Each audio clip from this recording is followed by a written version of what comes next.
Bismillahirrahmanirrahim. Assalamualaikum warahmatullahi wabarakatuh. Waalaikumsalam warahmatullahi Warahmatullahi wabarakatuh. Alhamdulillah pada kesempatan kali ini kita bisa bertemu di acara presentasi kelompok tanah air sebagai tempat tinggal yang yang kadang mendapatkan ancaman baik dari dalam maupun dari luar. Hal tersebut dapat diwujudkan melalui menjaga lingkungan hidup, mengenal wilayah tanah air, dan mencintai produk dalam negeri agar tumbuh rasa nasionalisme sehingga kesadaran bertanah air satu, tanah air Indonesia, menjadi semangat bersama bagi semua warga negara Indonesia. Hal tersebut selaras dengan prinsip-prinsip agama Islam, yaitu Al-Quran dan praktik sunnah Nabi Muhammad SAW yang sangat jelas memerintahkan agar kita cinta terhadap tanah air. Bahkan ketika Nabi Muhammad diusir dari kota Mekah dan harus berhijrah ke kota Madinah, sambil menengok ke belakang, Rasulullah berucap, "Demi Allah, sesungguhnya engkau adalah bumi Allah yang paling aku cintai. Seandainya bukan yang bertempat tinggal di sini mengusirku, niscaya aku tidak akan meninggalkannya." Bahkan Rasulullah SAW mengatakan bahwa orang yang gugur karena membela keluarga, mempertahankan harta dan negeri sendiri dinilai sebagai syahid. Sebagaimana yang gugur membela ajaran agama, bahkan Al-Quran menggandengkan pembelaan agama dan pembelaan negara dalam surat Al-Mumtahanah ayat 8 dan 9 sebagai yang tertera di layar. Cinta tanah air bukan hanya dari Nabi Muhammad SAW, namun juga bersifat universal dan diajarkan oleh para utusan Allah. Sebagai contoh dalam Al-Quran surat Al-Baqarah ayat 126 yang menjelaskan bahwa Nabi Ibrahim meminta agar negerinya diberikan aman dan sentosa, penduduk yang dilimpahi rizki, serta penduduk yang beriman kepada Allah dan hari akhir. Ini menunjukkan Nabi Ibrahim alaihissalam seorang yang sangat cinta terhadap tanah airnya. Dalam sebuah konsep Islam disebutkan bahwa hubul watan minal iman, cinta tanah air sebagian daripada iman, sehingga nilai-nilai nasionalisme harus ditumbuhkan dalam setiap individu warga negara Indonesia. Nilai-nilai tersebut diantaranya: 1. Nilai rela berkorban. 2. Nilai persatuan dan kesatuan. 3. Nilai harga menghargai. 4. Nilai kerjasama, dan terakhir, nilai bangga menjadi bangsa Indonesia, sebagaimana kita dapat diaktualisasikan dalam cinta tanah air. Terima kasih.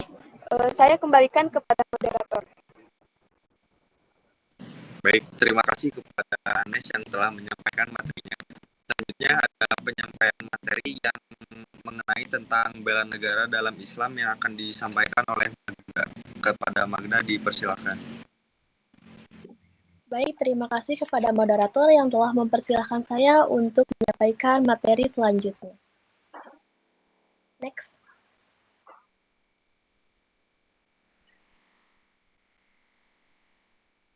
Dalam catatan sejarah, peristiwa 10 November 1945 adalah tonggak sejarah yang sangat penting bagi bangsa Indonesia, terutama umat Islam.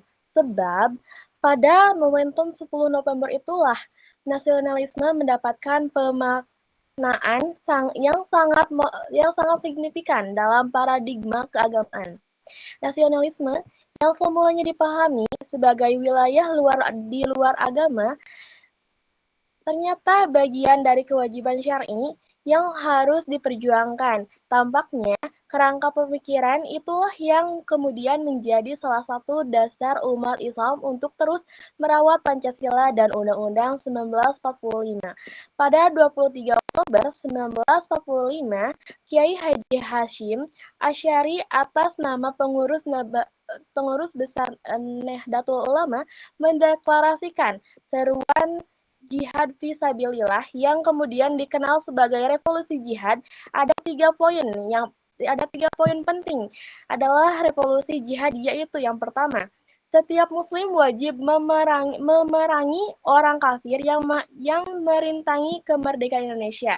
Yang kedua, pejuang yang mati dalam perang kemerdekaan layak disebut syuhada. Dan yang ketiga, yang terakhir, yaitu warga Indonesia yang memihak penjajah dianggap sebagai pemecah belah persatuan nasional, maka harus dihukum mati. Nah, sebuah keikhlasan para ulama santri dan para pelajar dalam memperjuangkan negara Kesatuan Republik Indonesia, sehingga sampai saat ini kita rasakan tinggal kita memeliharanya dan mengisi dengan berbagai macam-macam kebaikan seperti karya nyata, amal soleh, baik ritual maupun sosial, sehingga tercipta baldah tayyibah walau wa robun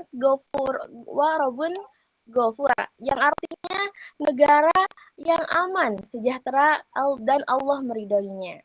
Nah, pendidikan bela negara merupakan salah satu ikhtiar dalam usaha dan amal usaha dalam mempertahankan negara dari berbagai ancaman dan gangguan terhadap bangsa dan negara Indonesia. Dasar hukum pendidikan bela negara ini dijelaskan dalam Undang-Undang 1945 Pasal 30, yakni tiap-tiap warga negara berhak dan wajib ikut serta dalam usaha pembelaan negara dan syarat-syarat tentang pembelaan diatur dengan undang-undang termasuk dalam amandemen Undang-Undang 1945 Pasal 30 dan Pasal 27 ayat 3. Terima kasih, saya kembalikan kepada moderator. Baik, terima kasih dari Magda yang telah menyampaikan materinya. Selanjutnya materi selanjutnya mengenai bela negara dalam pandangan Islam yang akan disampaikan oleh saudara Ridho. Kepadanya dipersilakan. Baik, terima kasih atas kesempatan yang telah diberikan oleh moderator. Di sini saya akan menjelaskan mengenai bela negara dalam pandangan Islam. Bela negara adalah satu tindakan menolong, membantu, menjaga, dan memperbaiki suatu wilayah dari berbagai macam ancaman permasalahan yang mengancam wilayah tersebut. Islam sebagai agama yang rahmatan lil alamin memiliki landasan dalil dalam hal bela negara. Di antaranya ada Quran Surat Al-Baqarah ayat 148, Quran Surat Al-Maidah ayat 2, Quran Surat An-Nisa ayat 59 dan ayat 71, serta hadis-hadis di antaranya hadis riwayat Imam Bukhari dan hadis riwayat Imam Abu Daud. Dalam ayat-ayat dan hadis tersebut telah ditegaskan bahwa melakukan perbuatan baik adalah suatu kewajiban bagi setiap muslim, baik menyangkut kepentingan pribadi maupun demi kebaikan dan kemaslahatan umat. Maka hal itu sangat dianjurkan. Bahkan Allah Subhanahu wa Ta'ala menegaskan hendaknya setiap muslim selalu berlomba-lomba dan tolong-menolong dalam kebaikan. Begitupun dalam melakukan kegiatan-kegiatan yang bermanfaat bagi bangsa dan negara adalah suatu kewajiban bagi setiap muslim. Wujud dari kegiatan bela negara salah satunya adalah taat kepada ulil amri atau pemimpin di dalam suatu wilayah dalam segala hal atau kebijakan yang berkonotasi positif bagi kemaslahatan umat.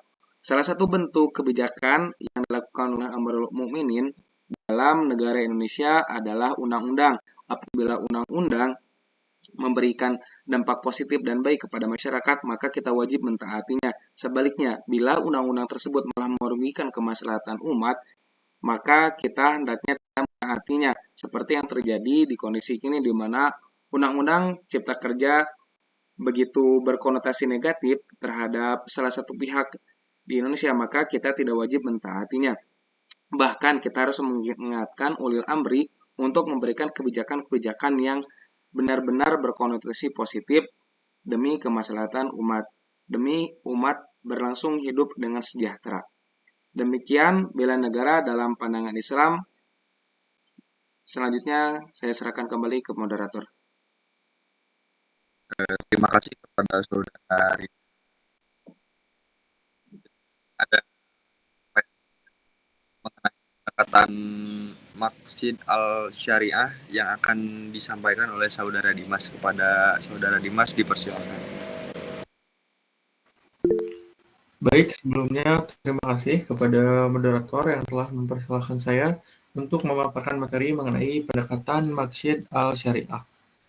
Salah satu konsep penting dan fundamental yang menjadi pokok bahasan hukum Islam adalah konsep Maqsid al-Tashri' atau Maqsid al-Syariah.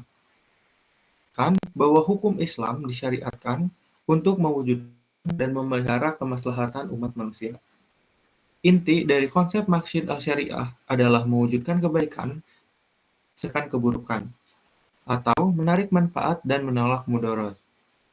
Berdasarkan penelitian yang dilakukan oleh usuliyin, terdapat 5 unsur pokok yang harus dipelihara dan diwujudkan, antara lain memelihara agama, memelihara jiwa, memelihara akal, memelihara keturunan, dan memelihara harta.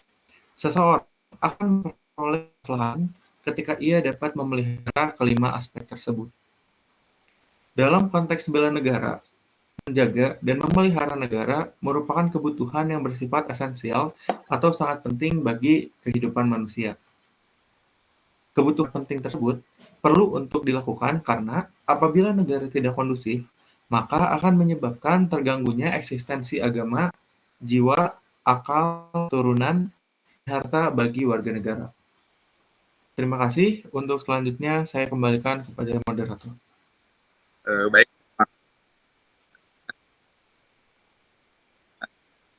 materi dan negara bagi mahasiswa yang akan disampaikan oleh Nindya beserta kesimpulannya. Kepada saudari Nindya Baik, sebelum pada moderator yang telah mempersilakan saya. Selanjutnya, kegiatan bela negara bagi mahasiswa. Kegiatan bela negara dapat dilakukan oleh setiap orang, begitupun bagi seorang mahasiswa. Kegiatan bela negara dapat kita laksanakan mulai dari diri sendiri, keluarga, pesantren, kampus, masyarakat, dan bangsa, serta negara. Membela negara tidak harus dalam wujud perang, tetapi bagi seorang mahasiswa bisa diwujudkan dengan cara lain, seperti diantaranya ikut serta dalam menjaga keamanan lingkungan rumah, mengikuti kegiatan ekstrakurikuler seperti bela diri dan pramuka, tidak berpengaruh lingkungan negatif, tidak mengikuti budaya asing yang negatif, membina diri menjadi pribadi yang berakhlak mulia, senantiasa melaksanakan amanah dari orang tua, ikut serta membantu korban bencana, dan belajar dengan tekun dalam semua bidang kajian. Sebagai warga negara, khususnya kita turut serta dalam bela negara dengan mewaspadai dan mengatasi berbagai macam ancaman, tantangan, hambatan, dan gangguan pada NKRI. Berbagai macam ancaman, tantangan, hambatan, dan gangguan tersebut, contohnya kenakalan remaja, aksi kekerasan yang berbau sara, pelanggaran wilayah negara baik di darat, laut, udara, dan luar angkasa, gerakan separatisme untuk pemindahan diri dengan tujuan membuat negara baru, merubah ideologi selain ideologi bangsa, kejahatan dan gangguan lintas negara, pengerusakan lingkungan, dan paham seperti radikalisme. Nah, oleh karena itu, kita sebagai mahasiswa sekaligus rakyat Indonesia dapat mencegah hal tersebut dengan cara diantaranya ikut serta dalam tahap pertahanan dan keamanan negara, ikut serta dalam bela negara, menjaga ketertiban dan keamanan masyarakat, menaati aturan serta undang-undang yang berlaku, menaati norma yang berlaku, dan tidak melakukan hal-hal yang dapat menghambat atau memberi ancaman terhadap keamanan negara. Yang saya sampaikan, saya kembalikan kepada moderator. Terima kasih kepada saudari Deden. Selanjutnya,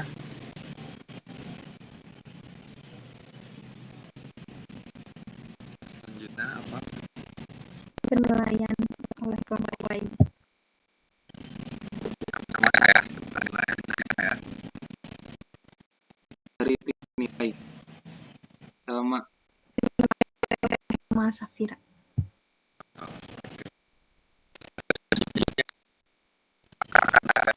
Dari kelompok lain yang akan Safira. Kepadanya dipersilakan. Baik, terima kasih sebelumnya kepada kelompok 12 yang telah menyampaikan presentasi dengan sangat maksimal dan memberikan saya kesempatan untuk memberikan penilaian serta komentator selaku perwakilan dari kelompok 13. Presentasi yang telah dilakukan oleh kelompok 12 secara keseluruhan sudah sangat bagus dalam penyampaiannya. Sebagai audiens pun saya merasa materi yang disampaikan sudah sangat lengkap dan mudah dimengerti. Namun ada sedikit tambahan pada salin dia yang telah dibuat, baiknya teks yang sudah ada dibuat singkat, yaitu berisi intinya saja, sedangkan teks tambahannya tidak perlu dicantumkan. Hal ini dapat membuat audiens merasa kelelahan dalam membaca tulisan karena ukuran teks yang cenderung menjadi lebih kecil. Demikian koreksi yang dapat saya sampaikan. Mungkin cukup sekian juga penilaian dari saya selaku perwakilan dari kelompok 13. Terima kasih atas kesempatannya. Semoga presentasi kali ini bermanfaat banyak bagi kita semua dan menjadi pembelajaran yang dapat bermanfaat. Terima kasih. Terima kasih kepada Saudari Helma yang telah menyampaikan komentarnya kepada kelompok 12 dan perwakilan dari kelompok 13. Wabillahi taufiq wal hidayah. Assalamualaikum. Apa barengan itu?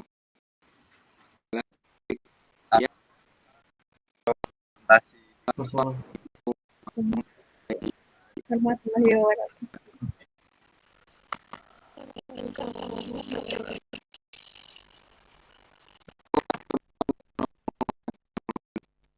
Makasih